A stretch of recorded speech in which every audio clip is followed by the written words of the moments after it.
That slender strip of metal jingling in your pocket might be more than just spare change. It could be a gateway to America's bicentennial celebration and a small silver treasure in disguise. Picture this: it's the summer of '76, and fireworks light up the sky in every town across the nation. Amid that patriotic fervor, the U.S. Mint faced a unique challenge: how to honor 200 years of independence without pausing production of everyday coinage. The solution? A limited run of silver-clad dimes, imbued with 40% silver and 60% copper, released alongside the mundane copper-nickel dimes destined for your pocket. That fleeting window, just long enough to mint tens of millions of coins, sparked a collector's gold rush of its own, except in this case, the prize was silver, and the hunt continues to this day. Let's set the scene properly. The nation was awash with red, white, and blue bunting. Parades rolled through main streets, bicentennial coins and medals were being struck, and every U.S. Mint facility was working overtime. Silver bullion prices had climbed steadily through the early '70s, nudging private citizens to hoard their silver dollars and dimes rather than watching their intrinsic value get traded in shops or banks.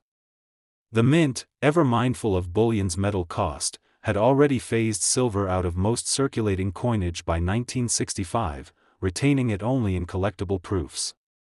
But 1976 called for an exception, a commemorative gesture woven directly into daily commerce. Enter the silver-clad dime, bearing that newly designed reverse, a torch flanked by an olive branch and oak branch, symbolizing peace and strength. It was a design departure from Roosevelt's profile, and as silver rang through its edge, the coin felt momentous every time it hit the counter. Once you know what to look for, finding a genuine silver-clad 1976 dime becomes part science experiment, part detective work. First, the mint mark, a small D for Denver or no mint mark at all for Philadelphia. The Philadelphia facility didn't mark cents and dimes at the time. But that little letter is only the first clue. Precision matters. An authentic silver-clad piece weighs in at 2.53 grams, about a quarter of a gram heavier than its copper-nickel cousin, which weighs 2.27 grams. On a high-precision jeweler's scale you'll spot that difference instantly. Next, hold the coin at a 45-degree angle under a bright LED lamp. Silver has a softer, grayer gleam compared to the bright white of cupronickel. Run a fingernail along the edge. Silver is softer than the harder copper-nickel, leaving a delicate indentation your nail can register. Tap the coin gently on a glass surface. Instead of the dull clunk of base metal, you'll hear a clear, sing-song ring. That sound test alone has fooled more than one casual finder into believing they've struck silver bullion. But silver alone isn't what sets collectors' hearts racing. Error varieties turn these dime hunts into treasure maps. One of the rarest mishaps involves obsolete planchets. Early in the run, a few silver-clad dimes were struck on nickel-plated copper-nickel planchets destined for the standard-clad series. These coins show a slightly darker hue and, under calipers, measure 1.35 mm in thickness rather than the intended 1.22 mm. Reports suggest only a dozen have surfaced in over 40 years, and when they do appear, private transactions have pushed prices north of $12,000 apiece. Imagine telling your grandkids you found one in a jar at home. Then there's the double die phenomenon. These errors aren't always glaring. Often you must squint through a 10x loop to see the slight shadows on Liberty or the date numerals. But when you spot that doubling, especially on the curves of the digits 6 and 7, you're looking at a piece that can leap from a face value dime to a four-figure auction lot.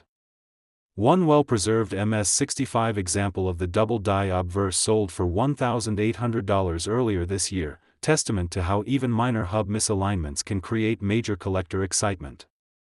Broad strikes, when the collar die fails to restrain the planchet completely, catapult a dime into a wider, flatter profile with a smooth, unreeded edge. These broad strikes, particularly those off-center by 10 to 20%, command anywhere from $300 to $700 in mint state grades.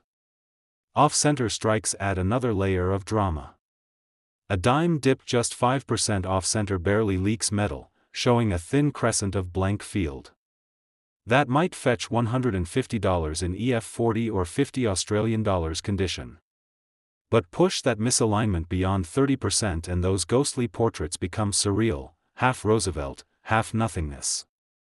In mint state, such a dramatic strike can climb to $2,000 or more at auction. Dealers love these errors because they tell a story of the mint's inner workings, and collectors pay handsomely to hold a tangible piece of that misprint history. Now, let's talk about numbers.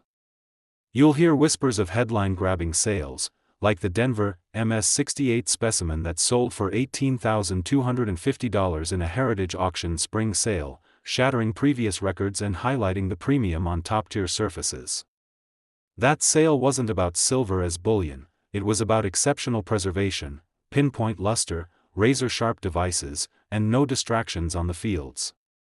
More commonly, though, MS-66 silver-clad dimes sell in the $350 to $450 range, largely driven by investors who want a slice of silver bullion and type collectors pursuing every Roosevelt variant.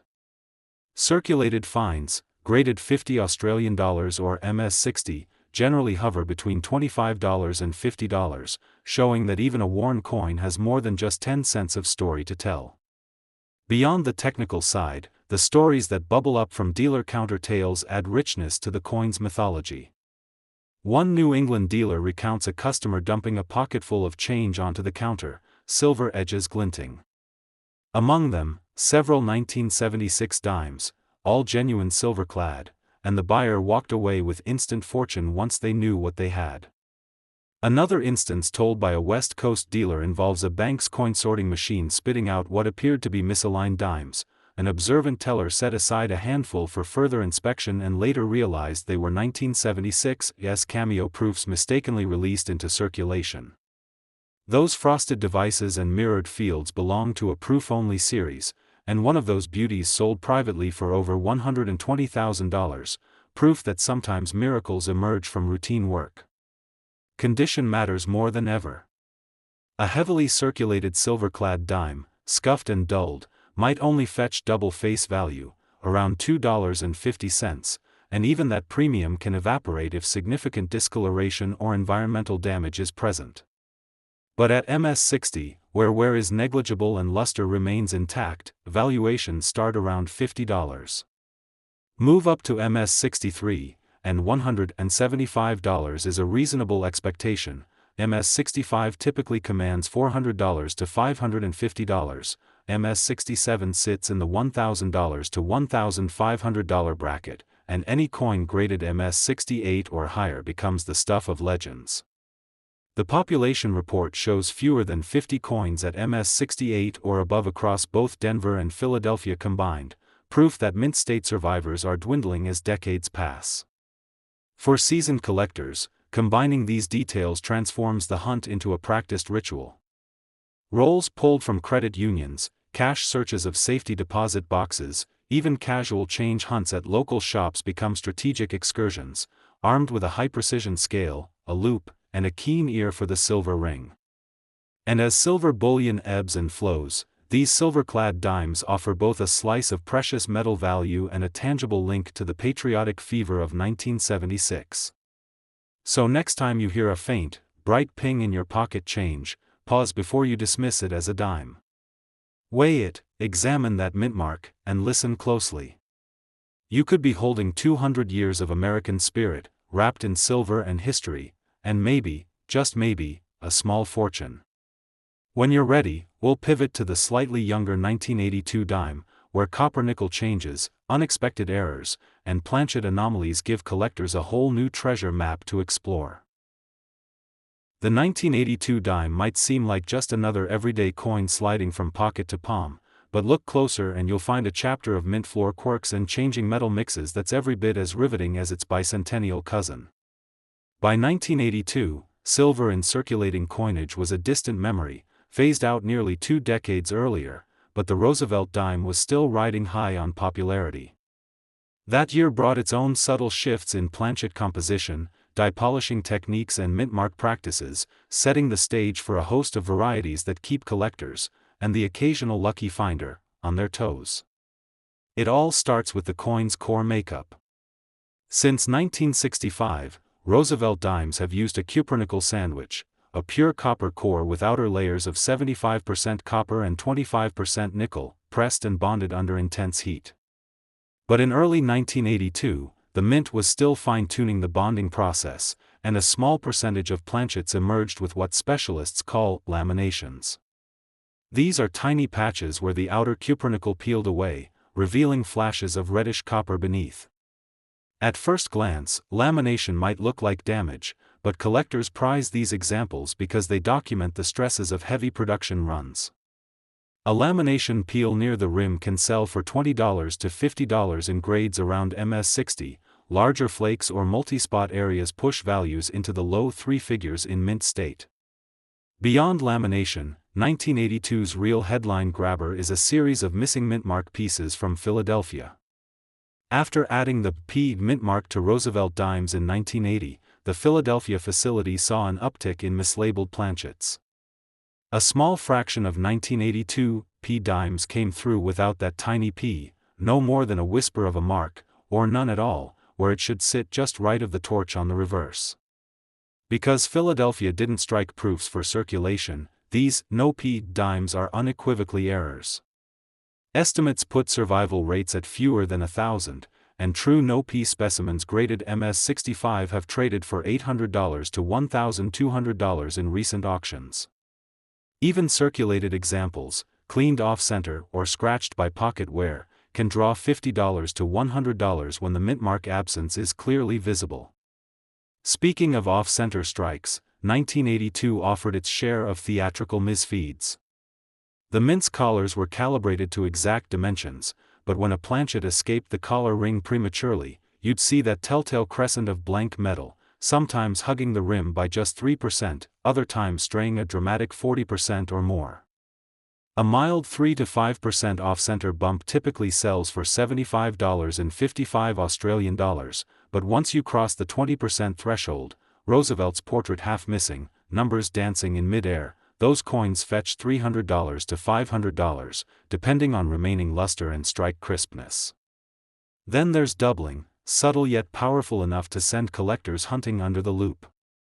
On certain 1982 dies, the hubbing process left ghost images on the letters, trust, and the date numerals.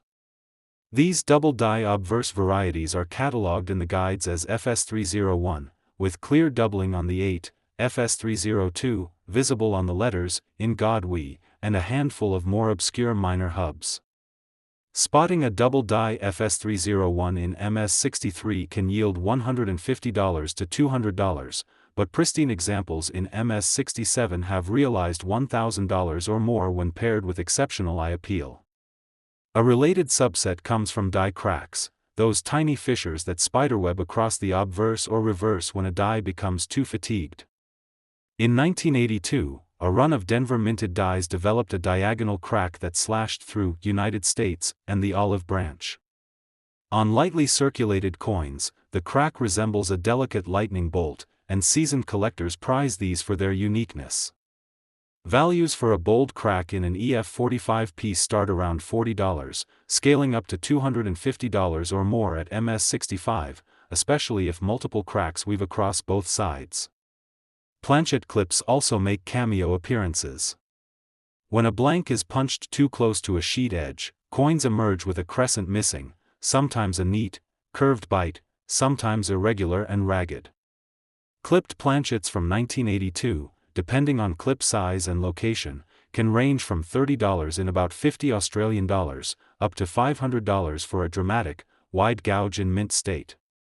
Some of the most eye-catching examples show both clipped and off-center attributes, essentially doubling the rarity drama and commanding premiums up to $1,200.